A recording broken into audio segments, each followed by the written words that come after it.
Hey guys, Dylan from the Geek Duo here, and today I'll be bringing you my reaction to Percy Jackson Season 1, Episode 4, titled I Plunge to My Death.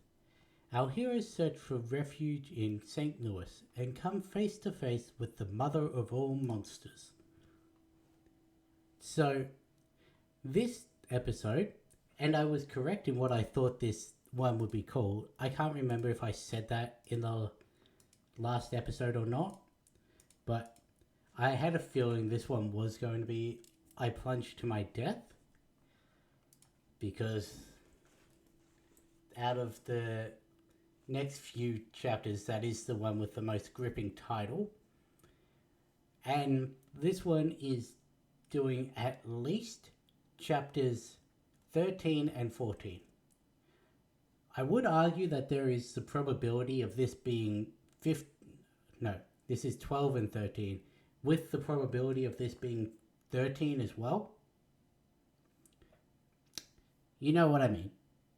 I keep stuffing up, but because chapter 14 leads on immediately from the end of chapter 13, whereas I'm pretty sure there's a gap between that and the start of 15.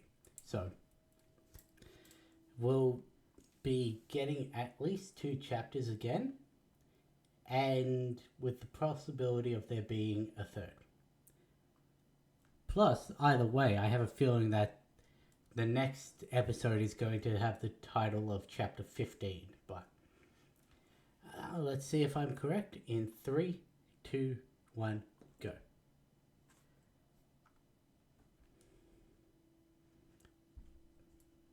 Because otherwise this is no, 36 pages. That's not bad for an episode.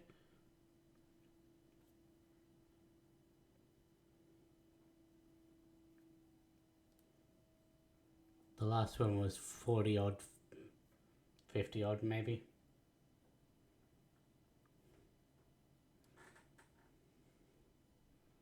I also wonder if we're getting more of what happened at the end of the last episode in this one.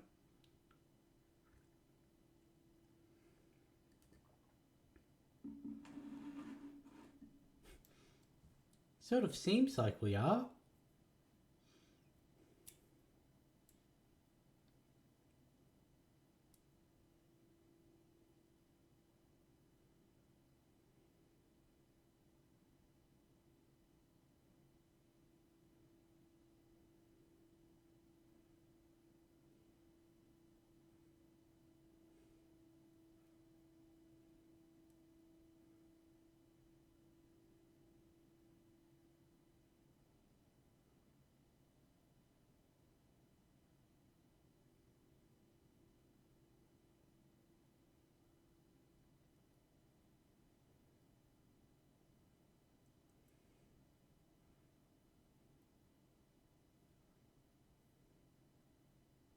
You need to know how to swim.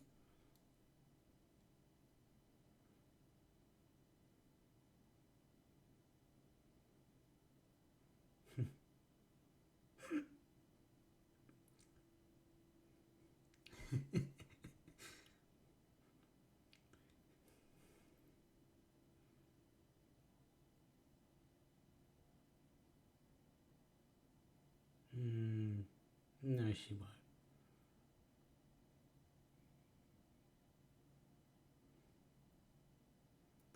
Ah, he's dreaming.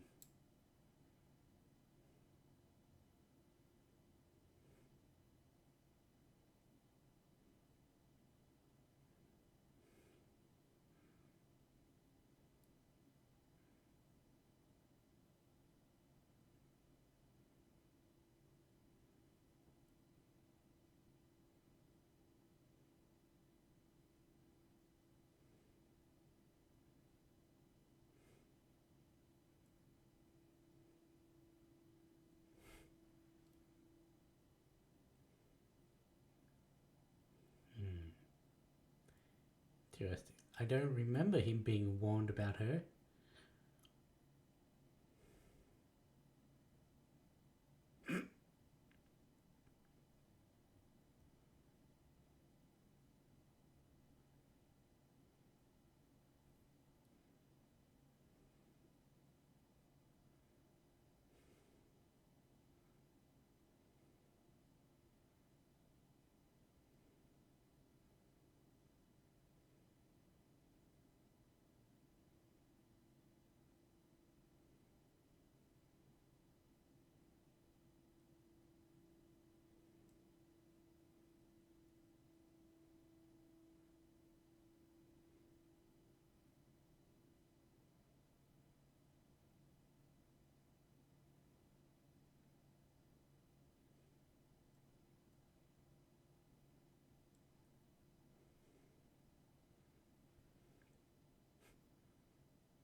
mean, that is a realistic way of thinking.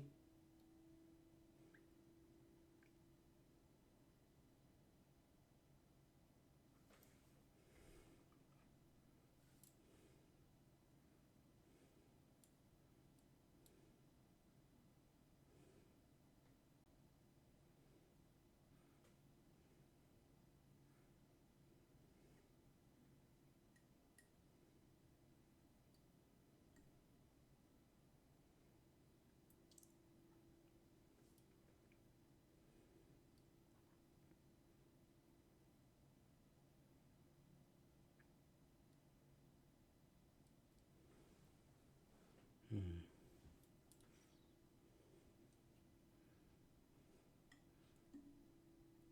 I mean, there's a little more to that story, but I think we'll find that out later.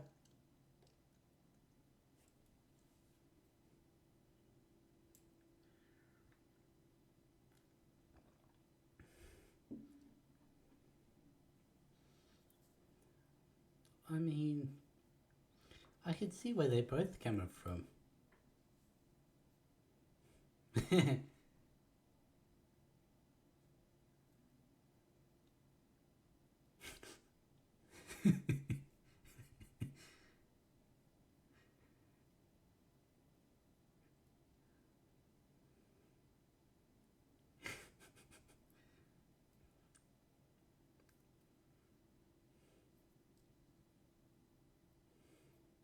They haven't had him munching on tin cans in this.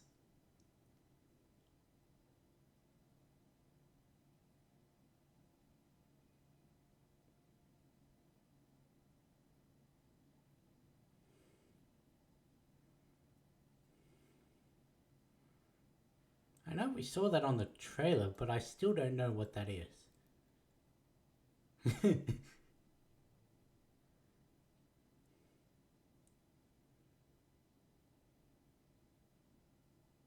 Um,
hmm.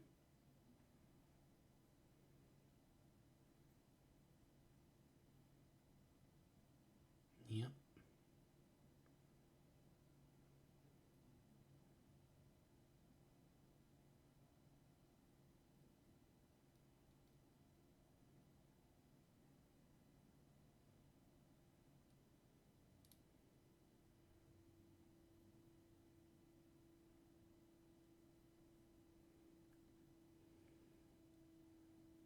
And the more you try to force it, the less more likely you are to make it happen.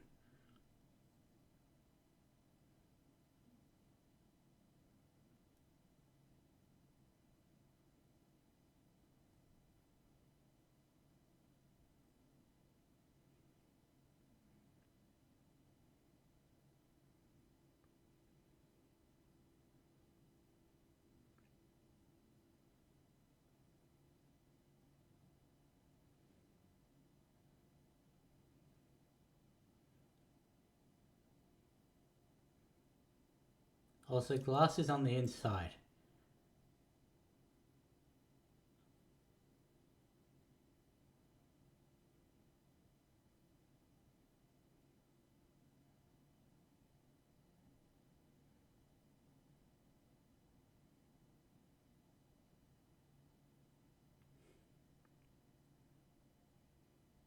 Yes.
Hmm.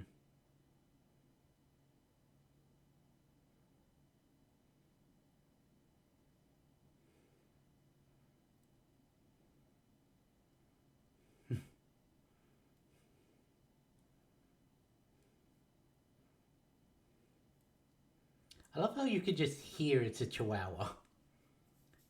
You can't even see it, but chihuahuas have a distinct noise.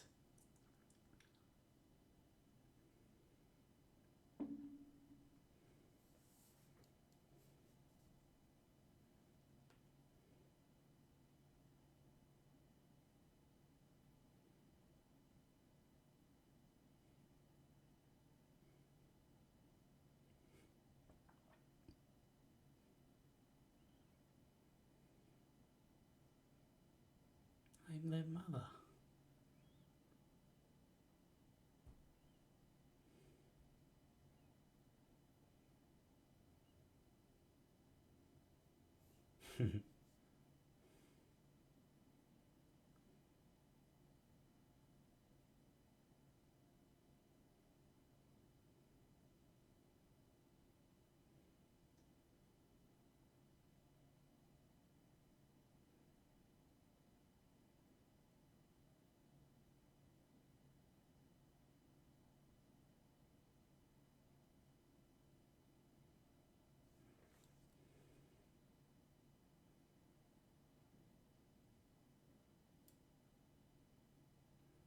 That tree doesn't really work.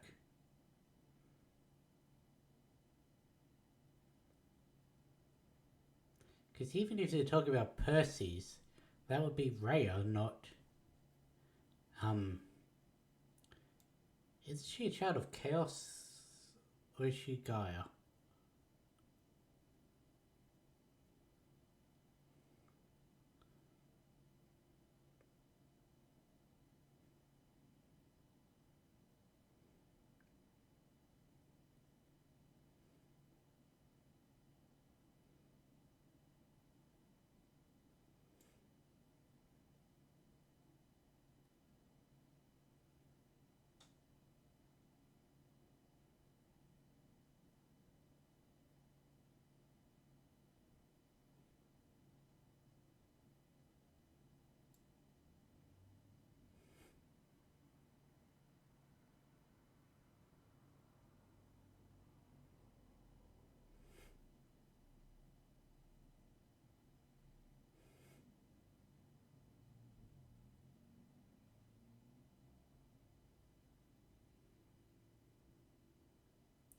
Straight got him with the stinger. Straight.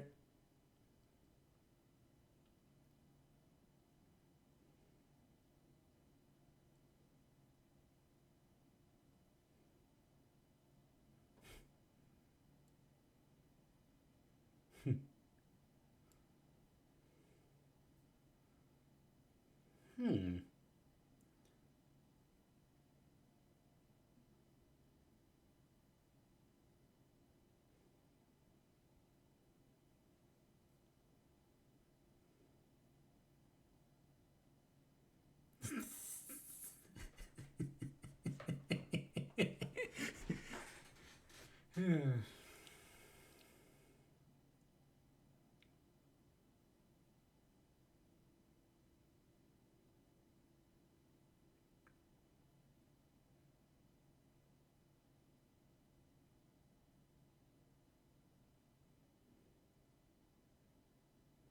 Several.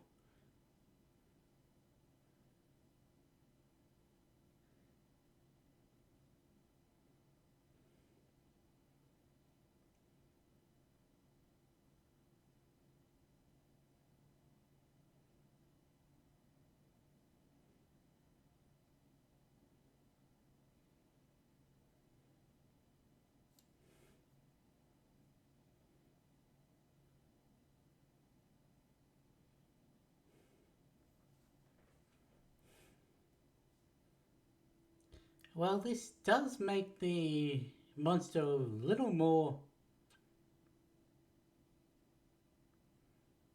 little more threatening.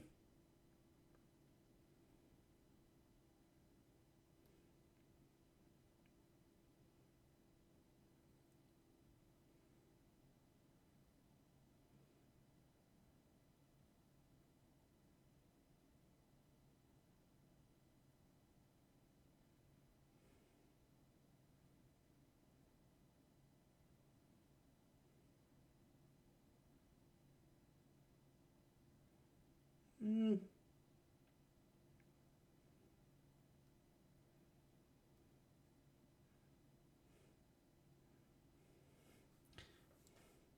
interesting change in motivation to go in there.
Mm.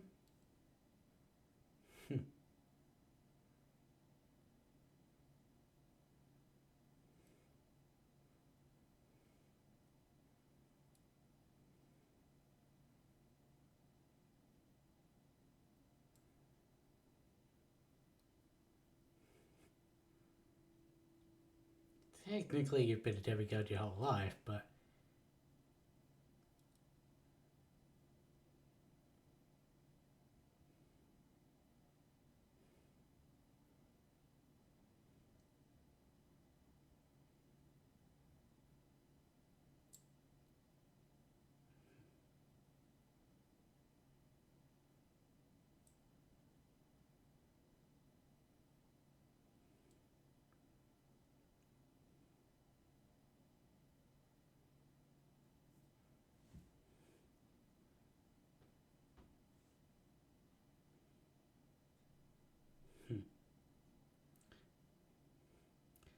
That's awful close to.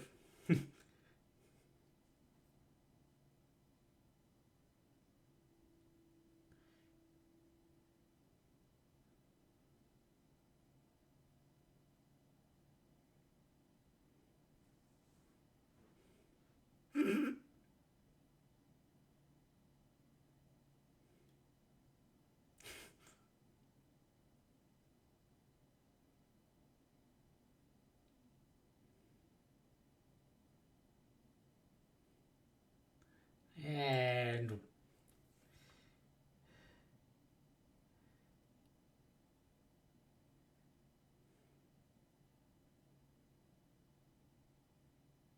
that's an issue.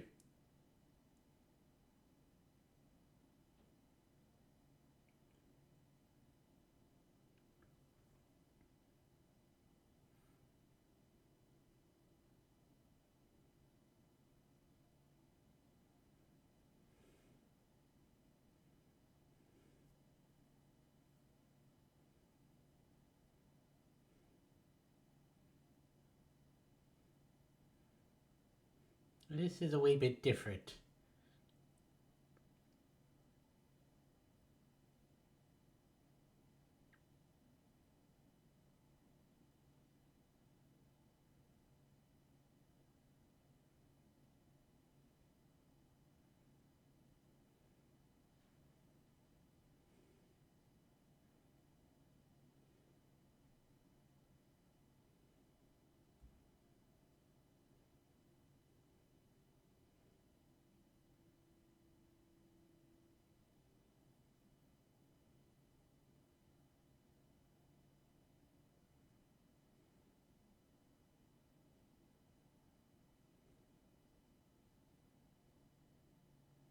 Um, she's inside.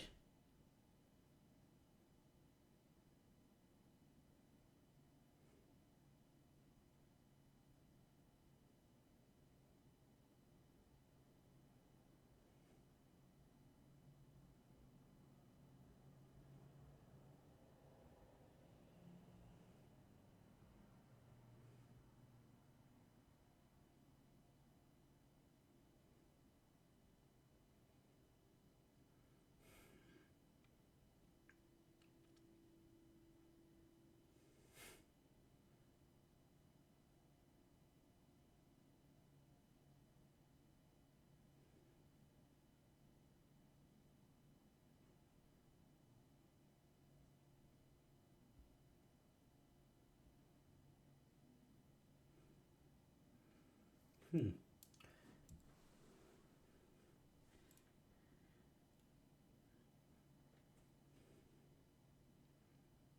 Here's the thing. In the book, his impertinence had no um, consequences.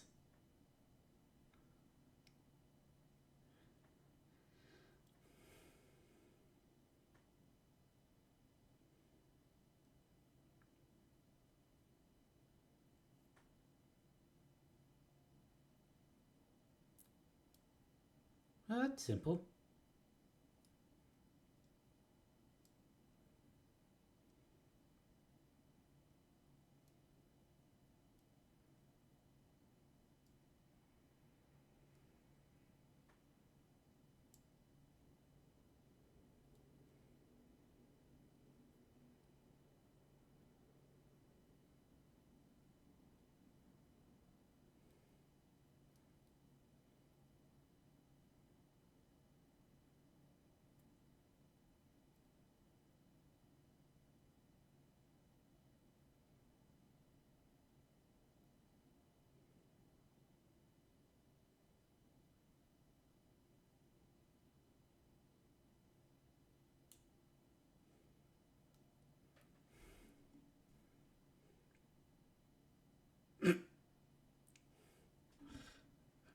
I mean, yeah, that's a Percy move.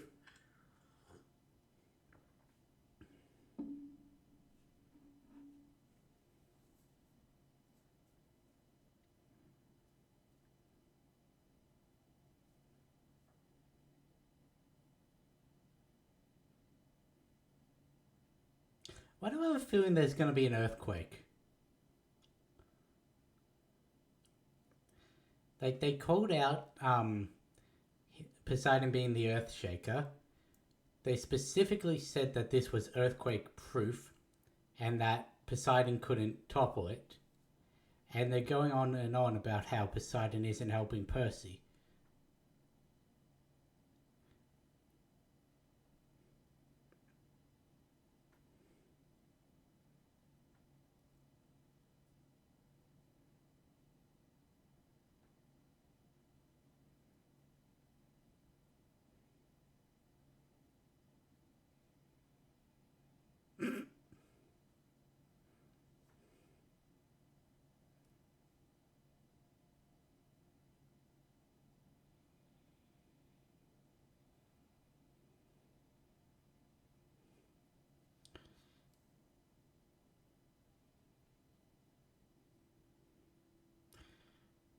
Well, I mean, that's one way to.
Okay, I guess that's not quite an earthquake, but.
Okay, yeah, that's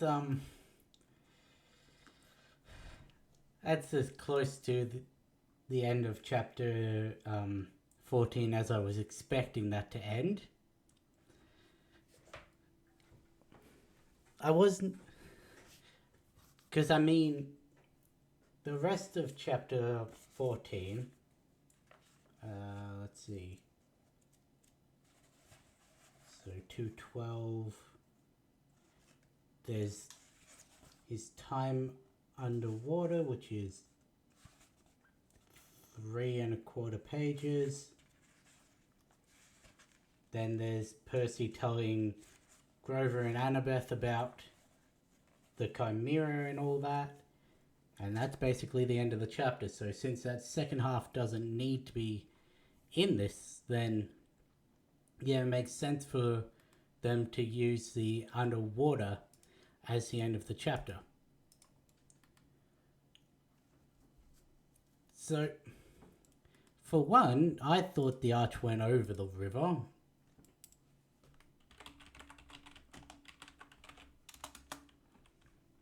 I thought the gateway arch went over the river. Huh. Okay.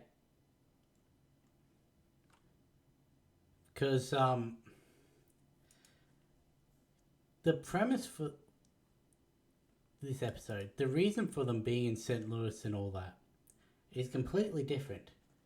So, after leaving RTM's, they are stumbling through the forest in New Jersey when they decide to bunker down for the night.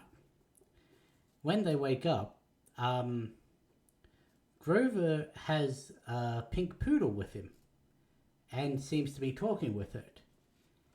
And then it turns out the poodle's trying to give them advice because Grover can speak to animals. And there's it's a funny bit where it's just like, I'm not going to say hi to the poodle. Percy, say hi to the poodle. The poodle growled at me. I said hi to the poodle. But yeah, so the poodle tells them how to get out of the forest. They take a train heading towards LA, and it's got a stopover at St. Louis. And Annabeth wants to go see the St. Louis Arch because she is so enamored by the architecture. There's no mention of it being created as a tribute to Athena by a demigod or anything. There's no temple or anything. It's just she really likes architecture and everything, and since they're going to be there for a while, they decide, oh, we'll just go with her and show her this like testament to like really good architecture and everything. They take the elevator up to the top, and Grover starts sniffing around while they're heading underground, and he's like, do you smell a monster? It's hard to tell. Underground always smells like monsters. So when they get to the top and Grover still smells it, they realize that something's wrong. Then they get the I think it's an announcement saying that the gateway arch is closing or something like that. Let's try and find it.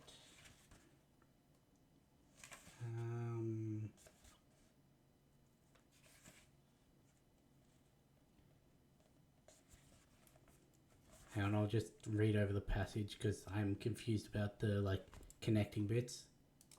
Alright, so they get to the other end of the arch up the top, and they're going to take the elevator down, but there's not enough room for all three of them and the other guests. So Percy decides, oh, I'll just stay up here. Grover and Annabeth, you go down with this car, I'll come down with the next one, leaving him upstairs with a family with a child and this big older lady and her chihuahua. And so they start having a conversation. He starts to notice odd things about the chihuahua, seeing that it has a forked tongue when it starts panting and all of that. They do call out the fact that she has the same name as, well, the little anteaters from Australia. And she's like, I hate Australia. Naming that creature after me. For that insult, comparing me to that, you will be killed by my son. She also specifically mentions that Zeus is the one who sent her to test them out. And yeah, so the chimera itself blows the hole in the gateway arch, and it gets Percy with its stinger, and so he just decides, I'm pretty sure he jumps out. I didn't get that far.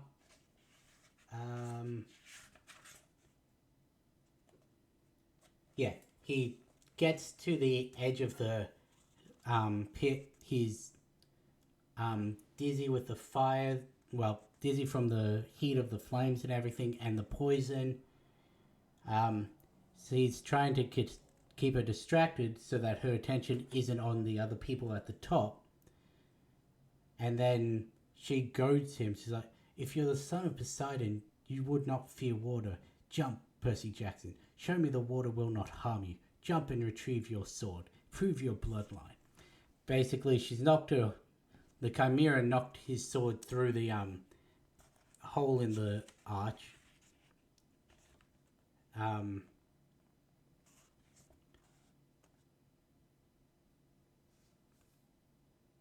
Yeah.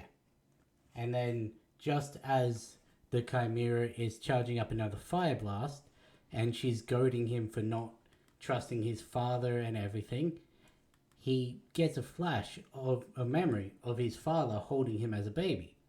And he's like, Father, help me. And he jumps out the hole into the river.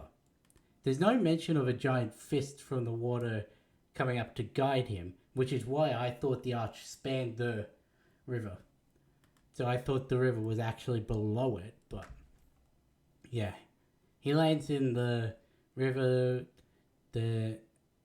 I can never say what a water nymph's name is, but yeah, she comes up, greets him, basically says that your father is proud of you, brave one. He's going to help you. You need to get to Santa Monica, and he will help you before you go to Hades and all that. And then after she dissipates, because the water is too filthy for her to maintain form there, he leaves the water, goes up on land. There's a news reporter there say the boy who was at the top of the Gateway Arch who exploded it matches the description of the boy Percy Jackson, who is, and then they go into the whole, he's a runaway, he's kidnapped his mother, he blew up a bus, which, again, they're not touching on in this. But, yeah. So that part's not there. And he then goes to talk to Annabeth and Grover about what really happened at the top of the gateway with Echidna and the Chimera and that. But, again, he doesn't need to, because straight up they knew that it was Echidna and that. So there was no Athena taking down the protection of one of her monuments to punish her daughter. There's also the fact that Athena would not do that. Her hubris, her pride, would not let her desecrate a monument to herself just to punish someone. So, I don't know why they added in that there was protection just for them to take it down. I guess maybe because Rick wasn't happy that there was no punishment for Percy's impertinence. Because, like I said, he sends Medusa's head up to Olympus. Nothing happens in the rest of the book. You could argue that because of the timing, Echidna could well have been a punishment from Zeus. Because up until this point, all the monsters have been either working for themselves or working for Hades. And yeah, and she specifically says that Zeus sent her to test him. So it could well have been that she was the punishment, but it's never explicitly said. They also make mention that of Hades' symbol of power. Like how Zeus has his lightning bolt, Poseidon has his trident, Hades has a helm that lets him turn into shadow, lets him go anywhere undetected and everything. And as they're walking under the to the elevators up, Percy's like, so how do we know that he's not here with us right now, watching us? And they're just like, we don't. And that does real wonders to set off Percy's anxiety. And it's also where we get the first glimpse of his claustrophobia, because he looks at the let me just explain. He says that, and he's like, their response really offset my anxiety until I saw the rickety elevator, and it's like, small spaces make me go wild. I'm very bad at paraphrasing, but yeah, so that's the first glimpse at his claustrophobia that we get. But it's very interesting. Sort of like the Medusa, they've hit the same beats, but completely changed it. Which is weird. It was an entertaining episode. I do have to wonder how a certain YouTuber is going to like this, because they shat on the last episode and they say that the Chimera is their favorite monster, so considering the Chimera has a lot more of a role in this, I guess it's got a lot more of a role. You don't see it until you would normally see it in the book anyway, but yeah. I wonder. But anyway, I'm going to end this one here. I'll catch you in the next one.